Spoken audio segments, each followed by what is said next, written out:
we got confirmation of what was widely expected as BlockFi filed for Chapter 11 bankruptcy protection in New Jersey. According to official releases, the company has about $257 million of cash on hand. They estimate both their assets and liabilities between $1 billion and $10 billion, and they estimate more than 100,000 creditors.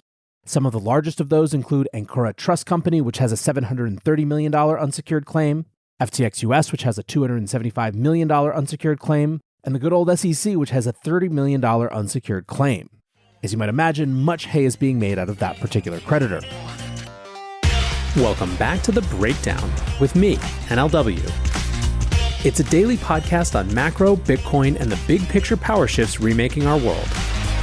The Breakdown is sponsored by Nexo.io, Circle, and Kraken, and produced and distributed by CoinDesk. What's going on, guys? It is Monday, November 28th, and today we are talking about BlockFi's bankruptcy. Before we get into that, however, if you are enjoying The Breakdown, please go subscribe to it, give it a rating, give it a review, or if you want to dive deeper into the conversation, come join us on the Breakers Discord. You can find a link in the show notes or go to bit.ly/breakdownpod. All right, folks, welcome back. I hope you had a wonderful Thanksgiving week for those of you here in the US. And for everyone else, I hope you enjoyed the Grateful for Bitcoin series. I had a ton of fun in those conversations, and if you did as well, hop in the Discord and let me know what episodes and topics you were most interested in. We've got a number of end-of-year interviews coming up, many of which will have similar themes, so please let me know what you want to hear more about. All right, well, today we're catching up on a bunch of news that has happened over the last week. However, where we have to start is something that seems like it's been a long time coming and is now officially here. BlockFi has filed for bankruptcy. The saga of BlockFi has been a roller coaster.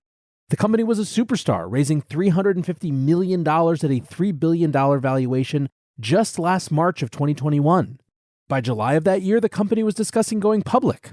However, by later in the summer and early in the fall, the once high-flying company ran into trouble when various U.S. state securities agencies started asking, hey, where's that yield coming from? This led to some contentious legal battles and eventually, in February of this year, 2022, a settlement with the SEC. From the SEC's own press release, the Securities and Exchange Commission today charged BlockFi Lending LLC with failing to register the offers and sales of its retail crypto lending product. In this first-of-its-kind action, the SEC also charged BlockFi with violating the registration provisions of the Investment Company Act of 1940. To settle the SEC's charges, BlockFi agreed to pay a $50 million penalty, cease its unregistered offers and sales of the lending product, BlockFi interest accounts, BIAs, and attempt to bring its business within the provisions of the Investment Company Act within 60 days. BlockFi's parent company also announced that it intends to register, under the Securities Act of 1933, the offer and sale of a new lending product. In parallel actions announced today, BlockFi agreed to pay an additional $50 million in fines to 32 states to settle similar charges. Now, that would be a big hit for any company if that was all they were dealing with. However, in June, BlockFi was back in the news around the failure of Three Arrows Capital. On June 16th, BlockFi CEO Zach Prince wrote, "I've been seeing a lot of speculation about BlockFi's risk management practices that I want to address. While our policy is not to comment on specific counterparties, we are committed to providing as much transparency as possible, and it's important to know the following. BlockFi's risk management practices and system allow us to act decisively to mitigate risk in accordance with our contracts. These actions may include margin calls and asset liquidation when appropriate. BlockFi can confirm that we exercised our best business judgment recently with a large client that failed to meet its obligation on an over-collateralized margin loan. We fully accelerated the loan and fully liquidated or hedged all the associated collateral." Now, while BlockFi never actually confirmed that that large counterparty was Three Arrows Capital, it's largely assumed that that is in fact the case. Despite this Twitter thread, however, rumors of BlockFi's insolvency remained. A few days before the 3AC announcement, they had said that they were trimming headcount by 20%, or about 170 people. And only a few days later, on June 21st, BlockFi announced that they had secured a $250 million revolving credit facility from FTX. By July 1st, that facility was up to $400 million, and it came with an option for FTX US to acquire BlockFi. The acquisition option price was up from reports of a paltry $25 million in the previous week, but was still only for $240 million based on certain performance triggers, which is a significant discount from the $3 billion the company was worth just a year and a half earlier. Now, given all this, when FTX failed, many people assumed that BlockFi might be one of the dominoes to fall. On November 10th, BlockFi announced via Twitter that they would pause withdrawals, citing a, quote, lack of clarity over the situation with FTX and its various subsidiaries. Today, 18 days later, we got confirmation of what was widely expected then as BlockFi filed for Chapter 11 bankruptcy protection in New Jersey. According to official releases, the company has about $257 million of cash on hand. They estimate both their assets and liabilities between $1 billion and $10 billion, and they estimate more than 100,000 creditors. Some of the largest of those include Ancora Trust Company, which has a $730 million unsecured claim, FTX US, which has a $275 million unsecured claim, and the good old SEC, which has a $30 million unsecured claim. As you might imagine, much hay is being made out of that particular creditor. Speculation is running wild now about what Sam might have done with BlockFi. Former BitMEX head Arthur Hayes said, "I can't wait to see this balance sheet. Did SBF stuff BlockFi with FTT in order to collateralize loans to Alameda that came from BlockFi customers?" Anyways, to the extent that reactions are muted on crypto Twitter, it's only because this one has been so expected. And given that a lot of BlockFi's most recent problems are FTX related, let's also chat now about what has been going on with that situation, and there is a lot. Want to keep more profits when trading? Get the best possible prices and trade with 50% lower fees on Nexo Pro. The new spot and futures trading platform uses aggregated liquidity of over 3,000 order books collected from multiple sources. Utilizing the complete Nexo suite allows you to earn interest and borrow funds as you wait for the next trade setup. Visit pro.nexo.io. That's pro.nexo.io and sign up today. This episode is brought to you by Circle, the sole issuer of USDC and a leader in crypto that's held to a higher standard. USDC is a fast, safe, and efficient way to send money around the globe. USDC is always redeemable one-to-one for US dollars and has over $45 billion in circulation as of October 13th, 2022. Plus, Circle posts weekly reserve reports and monthly attestations of reserve capital, letting users know that USDC is safe, transparent, and compliant with regulations. Just go to circle.com/transparency to see why USDC is a trusted stablecoin. As one of the largest, longest-lasting, and most secure exchanges, Kraken continues to set the industry example for transparency and trust. Twice-yearly proof of reserves audits verify your assets are backed by real assets. Industry-leading security keeps your funds and information safe. And award-winning client engagement teams are available for support 24/7. Buy crypto instantly with fast, flexible funding options on Kraken. Download the Kraken app on Google Play or the Apple App Store, or visit kraken.com to join.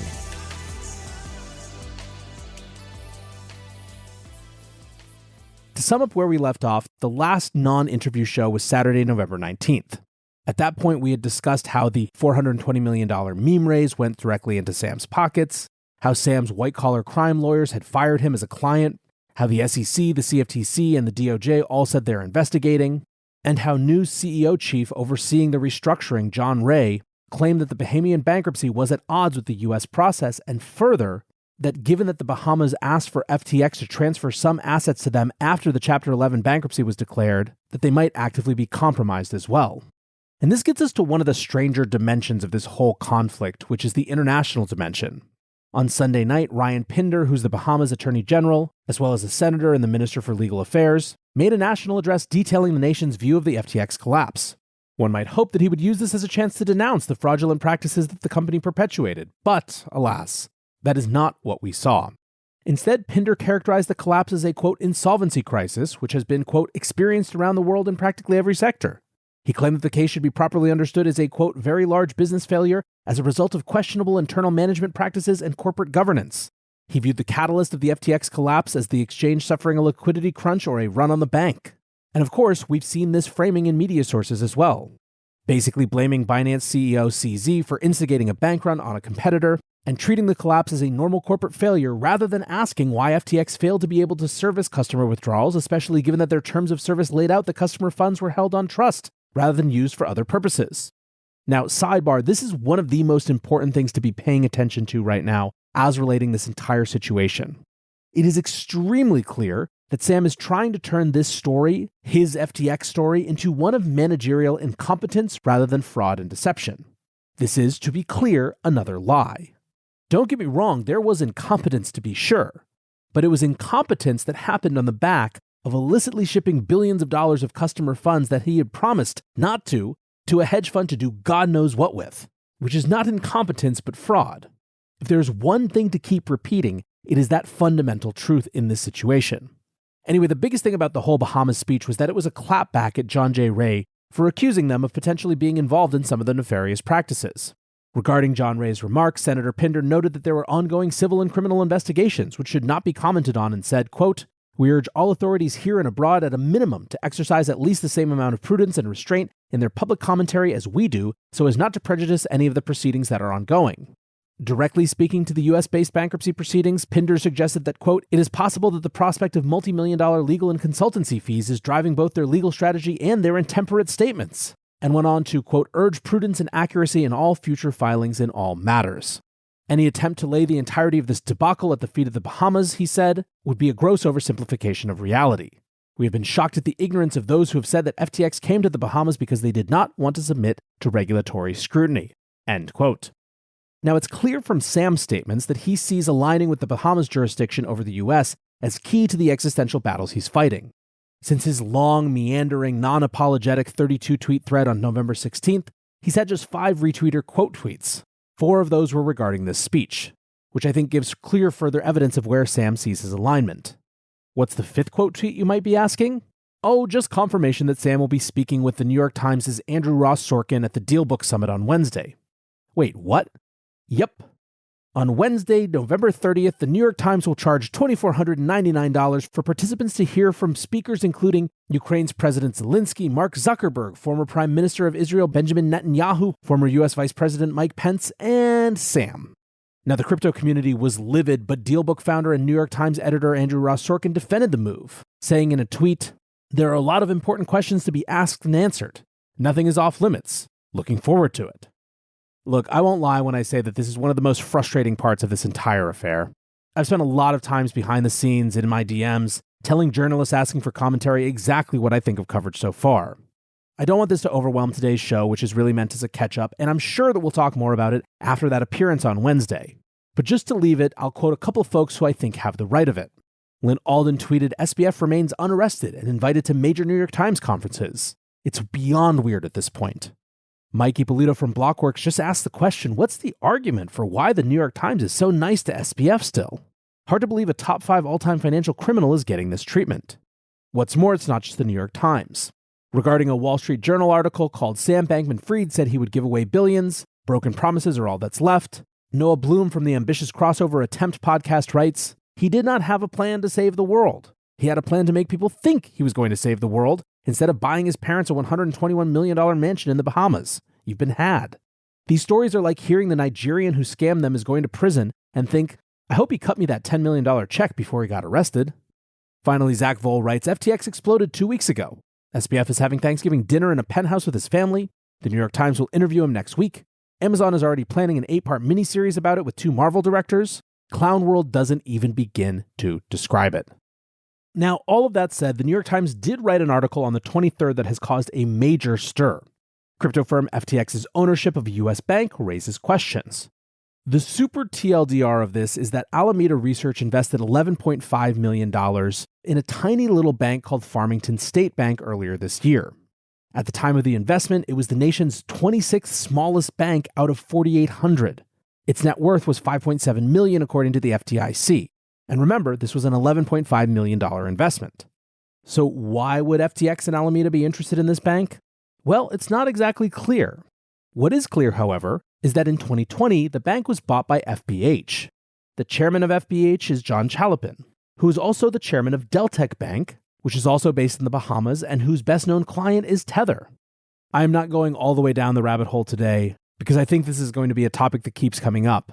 But I will quote Camden Fine, a bank industry consultant who said, "The fact that an offshore hedge fund that was basically a crypto firm was buying a stake in a tiny bank for multiples of its stated book value should have raised massive red flags for the FDIC, state regulators, and the Federal Reserve.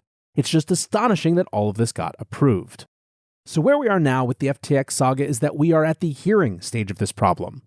The Senate Ag Committee is holding a hearing on Thursday titled "Why Congress Needs to Act, Lessons Learned from the FTX Collapse." And on December 13th, the Financial Services Committee in the House will hold a hearing called "Investigating the Collapse of FTX Part 1." The European Parliament will also hold a hearing on FTX on Wednesday. Now, as we wrap up, what about the other big contagion fallout that everyone has been watching and worrying about, which is, of course, Genesis and by extension, the digital currency group? Going into Thanksgiving week, there were rumors of a sizable hole in the balance sheet of either Genesis or DCG. Withdrawals from Genesis lending had been halted, impacting institutional access to credit across the industry, and impacting retail yield products, including Gemini's offering. In truth, there just haven't been very many updates. On Friday, Barron's reported that several state regulators were looking into whether Genesis had violated securities laws, but that obviously wasn't where people were focused. And in some ways, crypto Twitter's discussion about all of this has just been trying to look at different scenarios, especially those regarding any potential unwinding of the Grayscale Bitcoin Trust. For now, unfortunately, we don't have any useful updates, but I expect that we'll see something in the next couple days. So that is where we are starting coming off of Thanksgiving, heading into December. I'm sure that there are going to be fireworks to go with this warm holiday month coming up, but hopefully they're a little bit more about the conclusion of the last chapter than anything new and unexpected. Fingers crossed. For now, I want to say thanks again to my sponsors, Nexo.io, Circle, and Kraken, and thanks to you guys for listening. Until tomorrow, be safe and take care of each other. Peace.